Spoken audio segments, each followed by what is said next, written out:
Државата да ги активира стоковите резерви на жито за голем дел од населението да не го почувствува наглото поскапување на лебот, алармираат познавачите на состојбите. Според професорот на земјоделскиот факултет Драги Димитриевски, владата мора сериозно да се посвети кон решавање на овој проблем, зашто ако продолжи ваквиот тренд, на удар ќе биде најсиромашното население, кое во голема мера е зависно од овој производ што поскапе за речиси 20%. За оваа состојба владата треба сериозно да ја земе во предвид. И дадени се инструменти. Инструментот е Агенцијата за стоковите резерви, односно откупи одредени количини на пшеница по цена која што можеби е конкурентна и која што може на некој начин, условно кажано, да ја испегва цената на лебот. И би било добро да владата час поскоро ја направи оваа работа, интервенира, за да не дојде под удар она најсиромашни слоеви на населението. Вице-премиерот Кочо Оњушев изјави дека во случај на поголем притисок се очекувале активирање на државните резерви. Да се активираат државните резерви, да се повлече количина на пшеница од државните резерви, која што ќе се понуди на пазарот, се со цел да се испегва тој ценовен удар на лебот.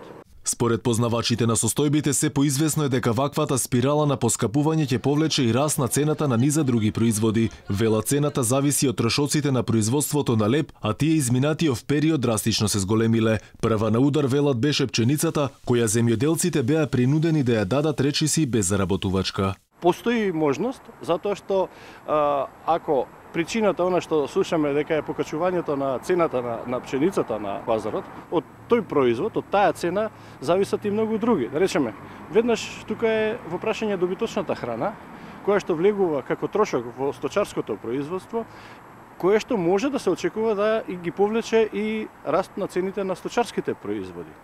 Сигурно дека ние зборуваме сега многу е актуелно нели цената на лебот, но на онаа основна велиме вела век на леб која што е од 500 грама со одредени карактеристики.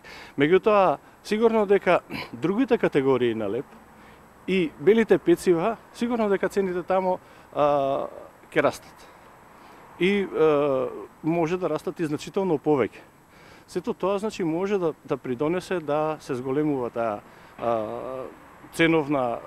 ценовен притисок за да повлече натаму зголемување на останатите цени.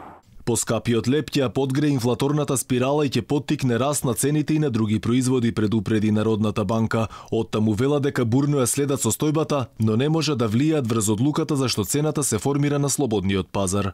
За 5, 10 па и 15 денари поскапе лебот во речиси сите маркети низ земјава. Според познавачите на состојбите, останува отворено прашањето дали ваквото поскапување ќе се одрази и врз останатите производи.